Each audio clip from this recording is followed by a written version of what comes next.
Hi everybody, today I want to discuss why I believe the likes of Carl Benjamin and Tommy Robinson are making a big mistake by embracing Christianity. So let's go.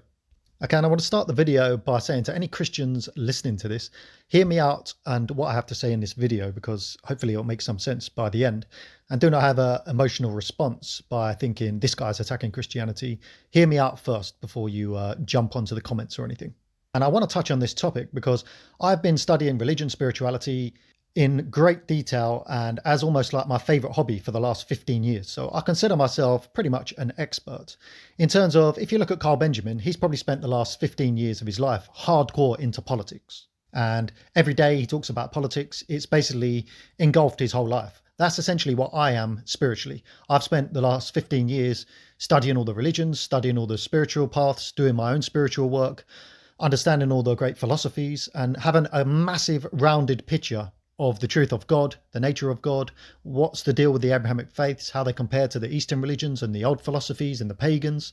So I understand in great detail more than just having a little bit of knowledge of the Bible and knowing, oh, we're a Christian country. So I consider myself an expert in the same way that I would consider Carl Benjamin an expert.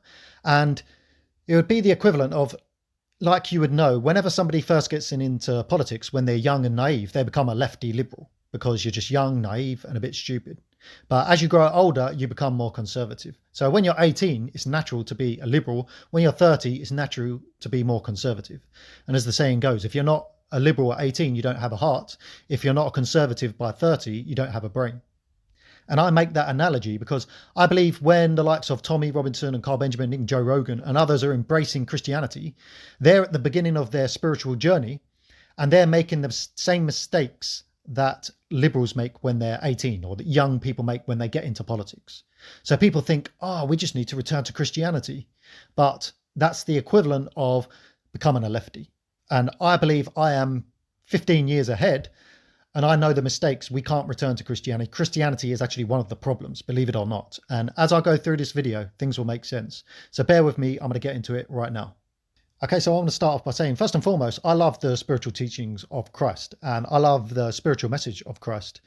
But I do have a problem with Christianity because I believe that men have corrupted Jesus Christ's simple spiritual message and turned it into some crazy dogmatic religion. And basically it started from, most people believe, the Apostle Paul. And that Christianity is basically his invention. So I believe that Christ taught spiritual truth, but then with time, or maybe at the times, there's been some confusion. They were thinking, is this Jesus guy the Messiah? When clearly he wasn't. If you understand who the Jewish Messiah was supposed to be, he clearly wasn't. And then even from there, they've made this concept that Jesus is a blood sacrifice, which doesn't make any sense either. And it has to create a narrative that we're born sinners and we're somehow rebellious and we rebelled from God, and that Jesus had to be sent as a blood sacrifice to save us from eternal hell because we were born guilty and evil. And I believe that is all a load of rubbish, essentially. And that I believe that Jesus Christ brought spiritual message and that we're actually born innocent because we're made in the image of God, which is made innocent and perfect.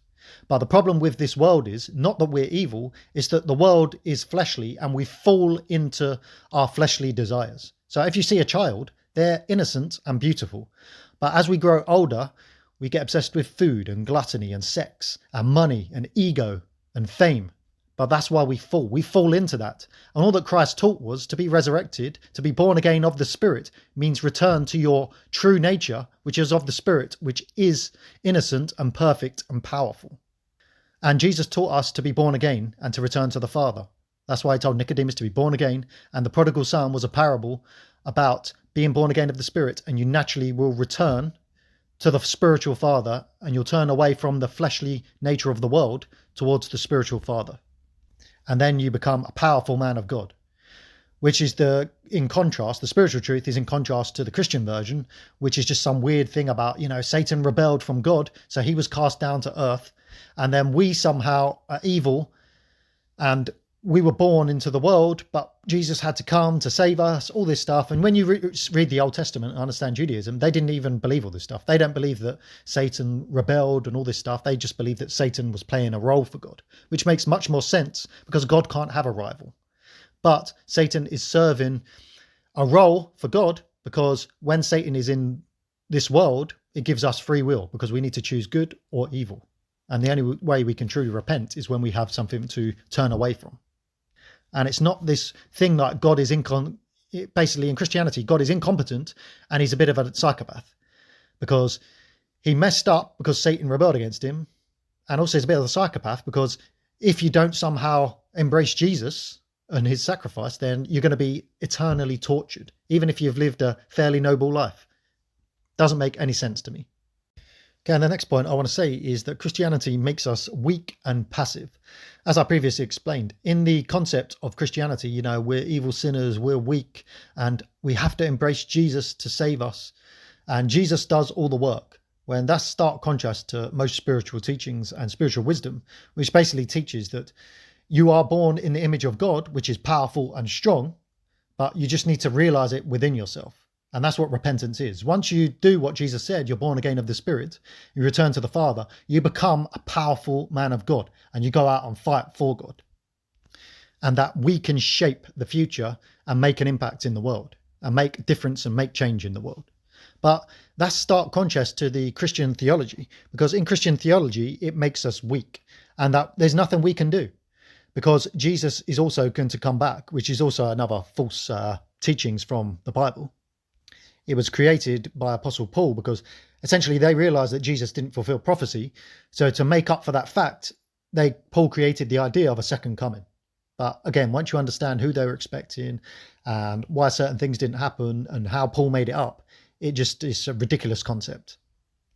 And because that concept, it makes people passive because there's nothing we can do. If you read the end times prophecy, the world is going to get worse and worse and worse and worse and worse as the end times come closer, and there's nothing we can do. We have to be passive because the only way things are going to be solved is when Jesus physically returns to the world. So essentially, Christians are weak and passive, and they're waiting for Jesus, or they're waiting for some weird kind of rapture, all these weird things that have no basis in truth or reality, and it makes us passive. And a lot of Christians say, yes, there's going to be a Christian revival, but a Christian revival is completely opposite or it contradicts Christian teachings because there can't be a Christian revival if you go by the Bible, because the Christian revival would suggest that we can make change and we can make things better. But in Christianity, there's nothing you can do. You're a useless sinner. Jesus is the only one who can do it. And all you can do is sit around and wait for Jesus' return and accept the fact that the world is messed up. Whereas I believe the opposite. I believe that once we're born again and we realize our true nature, we become powerful and strong, and we should be going out and enforcing our nature on the world rather than waiting for Jesus to come back, which isn't going to happen. We have to go out and do it ourselves. And that Christ comes back when we're born again in the Spirit of Christ, because Christ represents Spirit. When we're born again in the Spirit, that's how Christ returns. When we go out and do it, Jesus isn't coming back. We have to do it ourselves. And I think actually, interestingly, one of the greatest things in the history of Christianity and what we need now was the Crusades. The Crusades stood up against the spread of Islam, and it needed to. But the interesting thing is, if you look at the Crusades, they actually basically contradicted Christianity and Jesus, because Jesus taught, live by the sword, die by the sword. He taught love your enemies. So Jesus essentially taught a message of non-violence. But I believe that the Crusades were 100% correct. And I believe that we need a form of crusades in our modern times.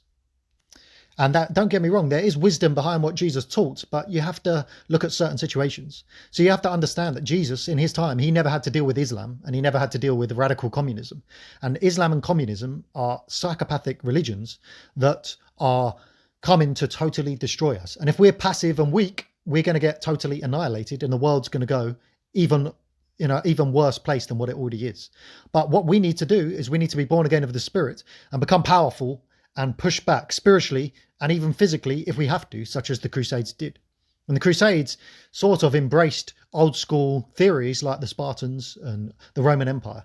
And I believe that we should embrace Christ's spiritual teachings and other spiritual paths that teach the truth, but also a warrior. That's why the Guardians of the United Kingdom, that's what I want to set up. I have a group for the wise people, but I also have a group for warriors, because I understand that we need the wise to lead society, but we also need warriors, because when you're dealing with Islam, there's only one language that Islam and the globalists are going to understand. And that if our children are being essentially murdered and sexually abused, then they're going to need to be met with full force, and none of this turning the other cheek when you're dealing with savages.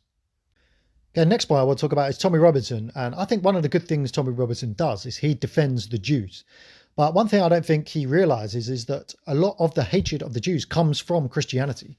And even if you just watch a load of Christians talking about it, Candace Owens, Nick Fuentes, and a lot of other Christians all over YouTube, one of the reasons they dislike the Jews, or there's so much anti-Semitism, is because of Christianity and the teachings that, you know, the Jews killed Christ, and that narrative that they're blind and that they're evil. And it's basically a false teachings, and false dogma of Christianity has caused this hatred. And even a lot of Jews I follow say that they're growing up and they'd be walking down the street and some Christians would be shouting things like, "Oh, you're Christ killers." And they were like, "What's going on here? What's all this about?" So a lot of this anti-Semitism comes from Christianity. And that if Tommy Robinson embraces Christianity, he almost in a way has to accept this concept that the Jews killed Jesus. But again, it's a false concept in the first place. And if you want any proof, just look at the likes of, you know, Kanye West started talking about Jesus. Next thing you know, he spends all his time slagging off the Jews. Candace Owens embraced religion, spends all her time attacking the Jews. And a lot of Christians who I follow, as I say, they spend all their time talking about and disliking the Jews. And I believe it is unnecessary. It's just based in the fact that the Jews realized that Jesus wasn't the prophesied Messiah, and the Christians are upset that the Jews can expose them. And I also want to touch on the fact that a lot of people are saying we need to return to Christianity, and the fact is, the problem is that we turned away from Christianity. Now, I believe the problem is we've turned away from God, but I actually believe, similar to Julius Evola, he did a book, Pagan Imperialism, and he actually says, believe it or not, that Christianity is one of the reasons why we are in the state that we are. Because back in the ancient times, like the Roman Empire, the Sparta, ancient Greece, and the pagan religions or pagan spiritual practices, it taught about spiritual truth and it made us powerful and strong. There was a certain hierarchy that everybody followed. But when the Roman Empire turned to Christianity and the West turned to Christianity, we embraced this sort of Judaic concept of that we're sinners and we should be weak and that everybody's equal. There's no authority. There's no hierarchy. You know, that even people who act like scumbags can be treated the same as the truly righteous people. And that he compares Christianity to almost communism. It's the spiritual version of communism, of everybody's equal and all this stuff. Well, it's not that way. An example, in the world, a man who goes out and works 50 hours a week and earns 50 or £100,000 a year deserves his money.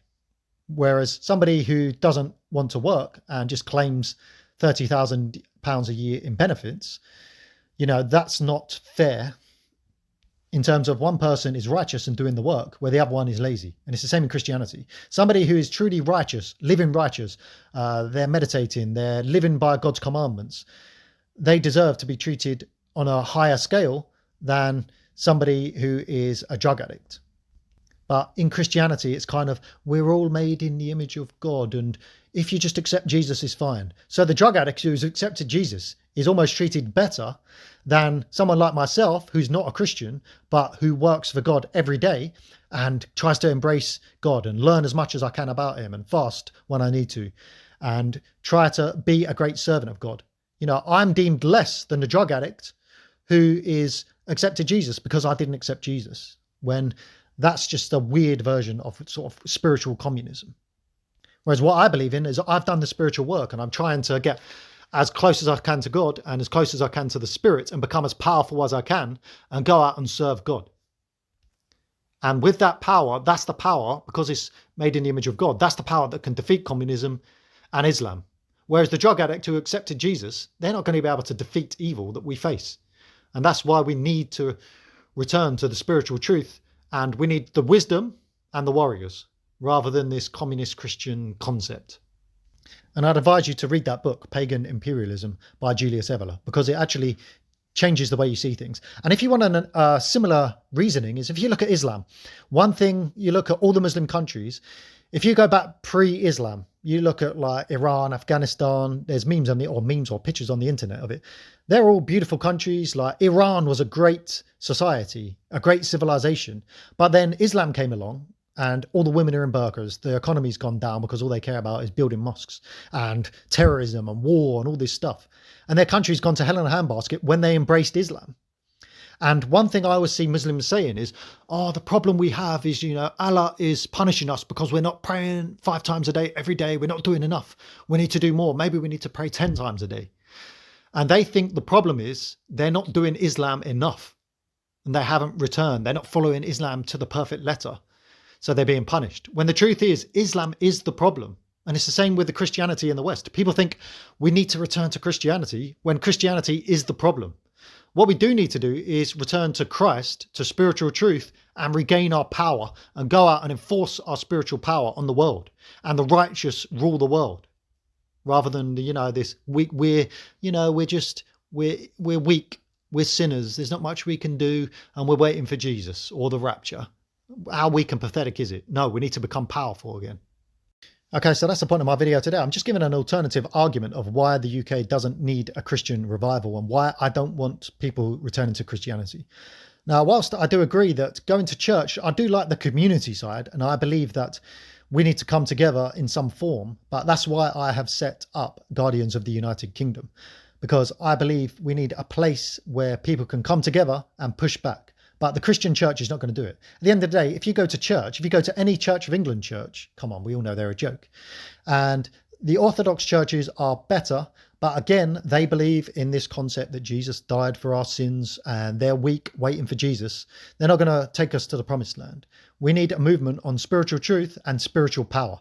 That's why I have set up this organization, so I can get a council of spiritual elders, and then I'm going to have a council of spiritual warriors, and then they will go out and enforce the truth and the power onto our country. And I believe this is urgent. We don't have 10 years to wait. If we wait another 10 years, things are going to get worse and worse. So if you like what I'm talking about here, if it's making some sense to you, come and join. This organization and movement is for everybody. So everybody's welcome. Atheists, Christians, whatever, anybody who loves the country and who wants to do good by our country and our people. And that we still embrace Christ. We just embrace Christ's spiritual message and combine it with spiritual power. And as I say, this movement's just getting started. So if you like what I'm talking about, subscribe to the channel. As the time goes on and I make more videos, things will gradually, hopefully, make more sense. And I'll be doing some courses to teach people of spiritual truth.